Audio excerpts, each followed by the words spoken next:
Bonjour et bienvenue sur Nuage Magique pour un nouvel épisode du pot pourri du lundi en modèle 3. A tout de suite.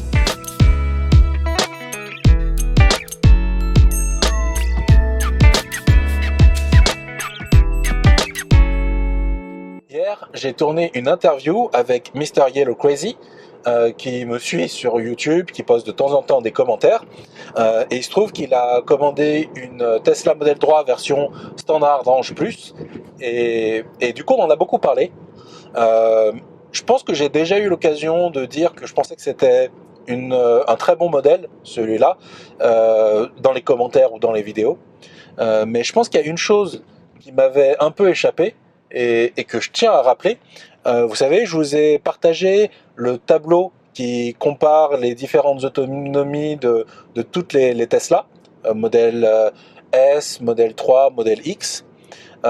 Et c'est intéressant de voir que si on prend la Tesla Model 3 Standard Range Plus et qu'on la compare au modèle S et modèle X, on voit plusieurs modèles de modèle S et modèle X, des 75, des 85, qui ont une autonomie très proche de la Standard Range Plus. Tout ça pour la remettre encore un peu plus en valeur. Vous montrer qu'en fait, en l'apprenant, même si c'est la Model 3 qui a la plus petite autonomie, ça reste quand même quelque chose d'extraordinaire, enfin quelque chose de vraiment, vraiment bon.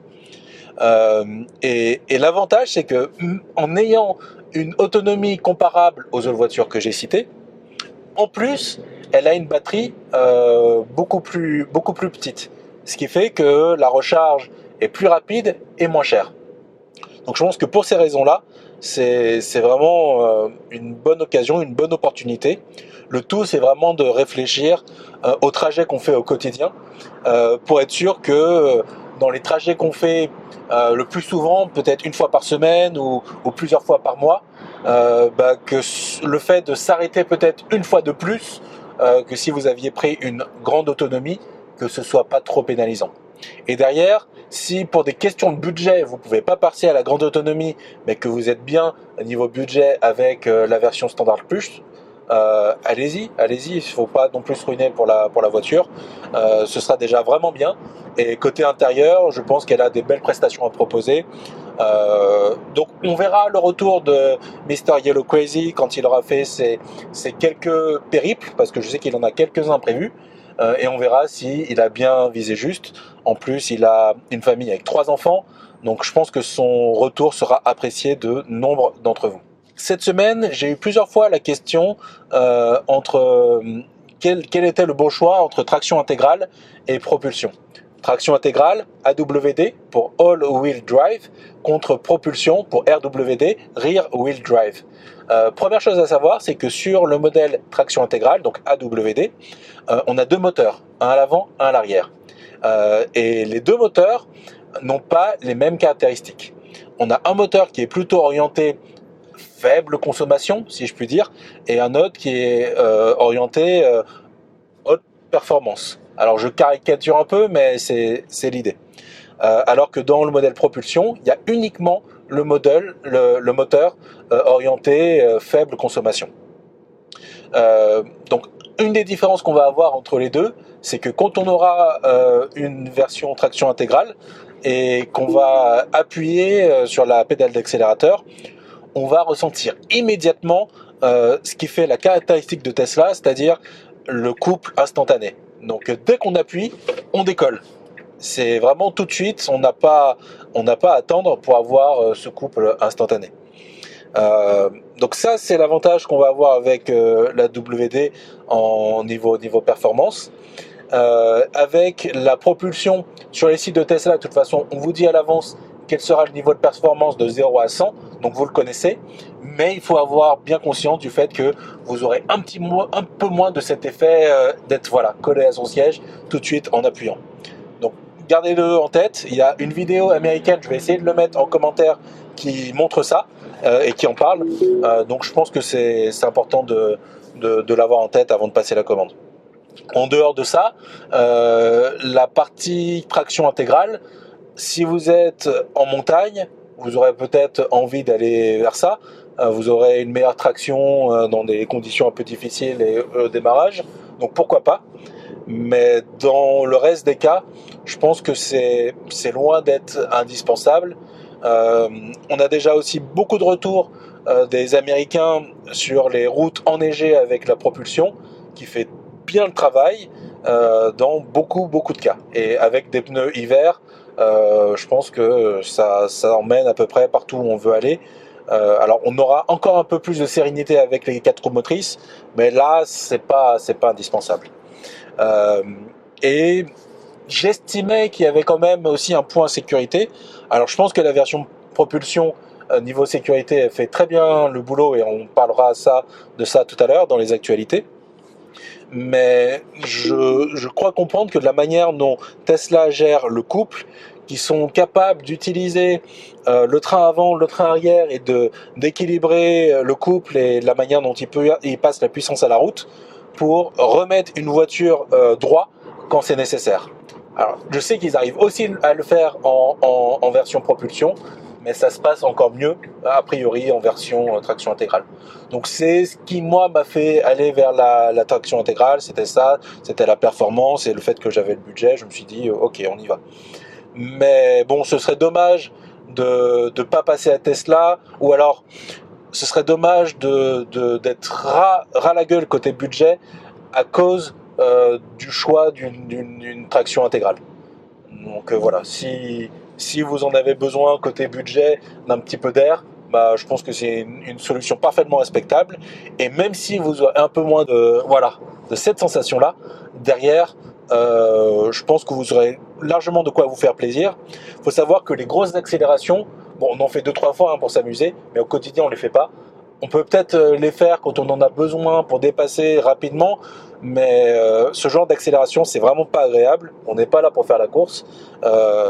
Donc voilà, au quotidien, ça ne vous fera pas défaut. Autre point dont je voulais parler, c'est le lavage. Comme vous le savez, ma voiture, elle est traitée à la céramique. Je la lave vraiment toutes les 3 à 4 semaines environ. Et en dehors de ça, quand je commence à avoir un petit peu trop de saleté qui s'est accumulée, donc là par exemple ça faisait 2 semaines que je l'avais lavé, au lieu de faire un lavage complet, je passe juste un petit coup d'eau très rapide pour pouvoir juste enlever le gros. Alors ça remplace pas un lavage complet, hein, mais ce que je vois c'est qu'avec le traitement céramique, je passe un coup de Karcher très rapide et tout de suite je retrouve un état qui me semble acceptable. Il y a encore une fois que le toit pour lequel il faudrait que je change de traitement ou c'est peut-être un petit peu perfectible. Donc un gros lavage par mois à peu près et un petit ajustement en fonction de la météo et de la salissure. Côté actualité, on a eu les résultats des essais Euro NCAP. Et si on regarde le retour de Euro NCAP, la Model 3 a franchi une étape dans ce qu'il propose niveau sécurité. Alors si on regarde juste la protection des adultes dans l'habitacle, elle est bien, mais c'est pas la meilleure. Je crois qu'elle doit être à 96% contre 98% pour la meilleure qui doit être la Mazda 3. En revanche, si on prend le critère de l'assistance à la conduite, là elle est en tête et loin devant tout le monde. Alors certaines personnes vont aller regarder dans les historiques de tout ce qui s'est passé dans les essais Euro NCAP et verront moi pourtant j'avais vu qu'il y avait une Volvo qui faisait mieux ou qui faisait jeu égal en 2017. Détrompez-vous, les essais Euro NCAP de 2017 n'ont rien à voir avec ceux qui ont été menés en 2018 et 2019, notamment sur l'évaluation de toutes ces assistances à la conduite. Ce qui fait qu'avoir un 98%, 95% maintenant, c'est pas la même chose que d'avoir la même note en 2017. Et à ce titre, dans les versions les plus exigeantes des essais Euro NCAP, la Model 3 a eu la meilleure note qu'on a eue jusqu'à présent. Je pense qu'ils font quasiment à 100 fautes au niveau de tout ce qui était assistance à la conduite. Et ça, en gros, c'est toutes les fonctions qui permettent d'éviter d'avoir un accident. Donc le résumé, c'est que quand on a un accident, ça se passe très bien. Les capacités au crash test montrent que on est bien protégé, malgré le fait que dans la Model 3, on a moins d'airbags que dans beaucoup d'autres véhicules. Et en plus de ça, on évite de nombreux accidents grâce aux assistances intégrées de série dans la Model 3. Alors, je pense que c'est pas, si Tesla intègre toutes ces assistances de série, c'est pas juste parce qu'ils veulent être gentils, c'est pas juste parce qu'ils sont altruistes, c'est parce qu'ils ont compris que la sécurité, c'est quelque chose d'important et que dans ce genre d'essai, en ayant tout intégré de série, ils vont sortir en haut de tableau. Donc, ouais, vraiment bien. J'attendais ces résultats et je ne suis pas du tout déçu. Ensuite, côté vente, de très belles ventes à mi-année. Donc le deuxième trimestre, c'est fini avec quoi, plus de 95 000 livraisons. Donc super, très beau. Le trimestre à venir sera peut-être légèrement en dessous, avant encore peut-être un trimestre record au tout dernier trimestre de l'année.